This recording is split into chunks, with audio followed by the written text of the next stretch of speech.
Moin Gemeinde. So, endlich melde ich mich mal wieder, auch wenn es momentan immer wenige Videos von mir gibt und ich stehe zum allerersten Mal vor der Kamera. Yay! Okay, es gibt ein neues Projekt von mir, das möchte ich mal vorstellen, zumindest den 165 Followern, die ich habe. Und gleich zusammen mit dem neuen Projekt, was jetzt schon ein halbes Jahr lang hier steht, gibt es auch gleich einen ganzen Haufen neuer Probleme. Ich habe mir einen Corrado gekauft.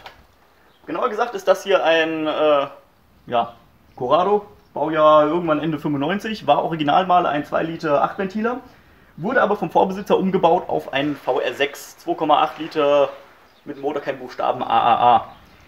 Ja, und seit ich dieses Auto habe, hat das ein kleines Problem. Also das wusste ich schon beim Kauf. Er macht nämlich, wenn der Motor läuft, diese Geräusche.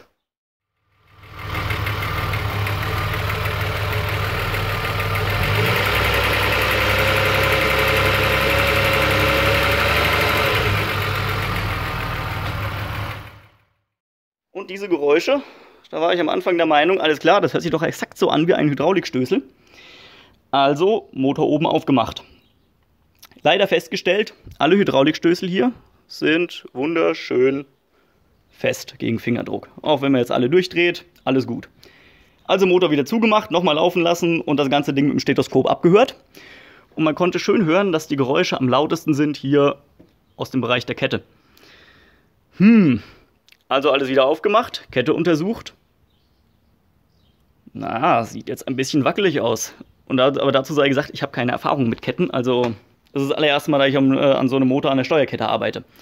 Aber das sieht mir schon ein bisschen arg aus. Und hinzu kommt, Moment, die andere Hand für. So. Ich kann eine Nockenwelle, ich weiß nicht, ob man das so gut sieht,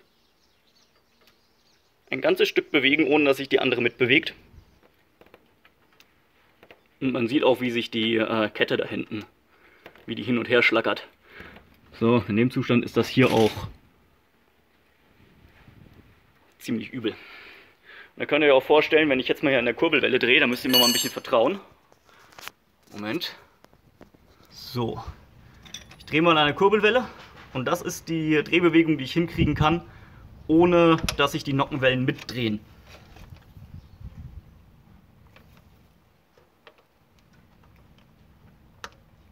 Ja, so.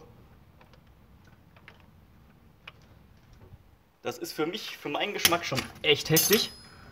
Und dazu sei gesagt, die Kette ist eigentlich neu. Die ist erst ein paar tausend Kilometer alt. Die wurde wohl, also sie wurde laut Aussage des Vorbesitzers, wurde sie gemacht, kurz bevor ich das Auto gekauft habe. Oder vielmehr ist wenige tausend Kilometer mitgefahren. Ja, was könnte das Problem sein, dass diese Kette so locker ist?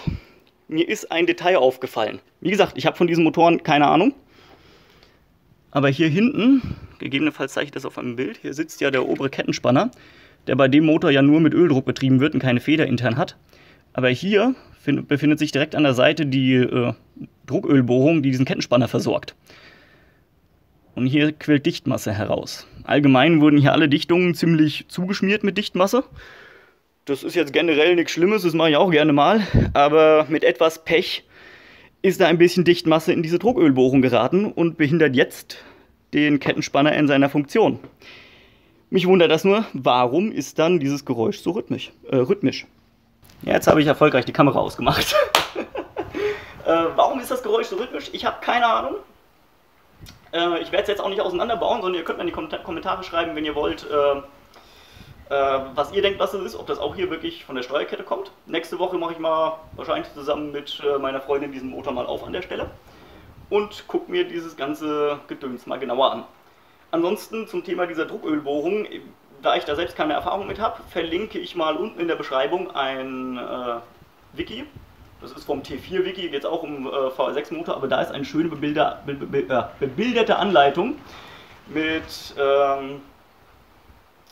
mit den Positionen dieser Öldruckbohrung und wo eigentlich keine Dichtmasse hin sollte. Ja, das war es eigentlich auch schon dazu. Man sieht sich und tschüss.